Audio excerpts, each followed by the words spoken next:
right, so I don't really post anymore, but I've been so impressed with the music that we received this year that I had to speak on it. So it's three albums that I want to talk about and one performance. So the performance is the verses between Pretty Ricky and B2K, and it was very entertaining. But B2K, they could not compete with Pretty Ricky. Pretty Ricky slaughtered them. And I know the internet likes to make jokes. They had jokes about Pleasure P's, his lineup, his weight, his outfit, but there were no jokes about his voice. That brother's voice was present and on time. That he must have been on vocal rest since like 2008 or something. Cause bro, he killed it. All right. Next thing I want to talk about is the first album actually is T.I.'s album. So he said it was gonna be his last album, so that got my interest. So I was like, all right, let me see what he's talking about. So his last few albums, I listened to, I skimmed through it, but I wasn't really impressed. So this one, he said it was gonna be his last album, so I went into it. I was like, all right, let me see. Lead single, Let 'Em Know. It was an internet hit. It was cool. I liked it. I wasn't crazy about it. Mr. Him, I wasn't crazy about it. But when the album came out a couple months ago, it was solid. Or was it last month? Yeah, it was solid. I liked it. Some of the notable tracks. Let me get my notes right here. Uh, Let 'Em Know, obviously. Rant. Rant was a good one. He was just real deal going. It's like he really was just letting his thoughts out. I liked it. How It Went was a good one, featuring The Dream. The Dream, I didn't realize it at the time, but he pretty much was giving us a teaser of more music to come. The song Pistol on the Dance Floor, that's a good one. He kind of went into his uh, Maze featuring Frankie Beverly bag on that one. We On was a good one. And then Big Dog was a good one because he showcased like his family's talent. Like his son was on there with the guitar. I think the intro of the actual album was like his daughter singing. So that was good. All right. So let's get into the albums that released this past week. So Future dropped his album, and the lead single, I wasn't really fond of it. So I was big on Future about 10 years ago during this mixtape run.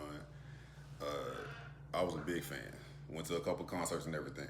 So he came out with the lead single called Radio about two weeks ago. I wasn't feeling it at all. So um, I thought this was just gonna be like Michael Jordan on the Wizards. I thought Future was just putting this out for the love of music or something. So I didn't really have high expectations. Boy, was I wrong. Was I wrong? I did not realize that this was going to be flu game Jordan. I didn't realize this was going to be a masterful performance. So the album, it starts off with the song F Interview, hard. The second song was hard. I was like, okay, I'm impressed. So go through. I have like mainly the songs that I like. A lot of them are tough, but I don't want the video to be too long. Tank Top Pluto was tough. Money Over Everything. I like that one. So Kick, about a month ago, he had a song on YouTube. I thought it was an AI song. AI is crazy these days. It was called My Pill Kicked In. And it was crazy. I loved it. I thought it was an AI song. Little did I know that was a real Future song. So I was pleasantly surprised. Then he had a song called Eye to Eye. I liked it a lot. He was on there going in. But the standout song, I'm just going to talk about what it's about first. So he's basically describing his ideal woman. Like he's listing the components of the perfect woman. And let me talk about some of the lyrics first. He says, uh, she a whole lot of etiquette. She's earned her crown. Whole lot of self-esteem. Whole lot of confidence. Whole lot of potential. So he's speaking highly of this woman. It's very endearing. Very it has substance. But the title is called "Build a Bitch." But I promise you, the song has substance. This is the greatest song I've ever heard in my life. I've never had a song to have me in a headlock like that for so long. It came out Thursday night. As soon as I heard it, I texted my homeboy. I said, "Bro, this joint is a hit." And I didn't even get to the chorus.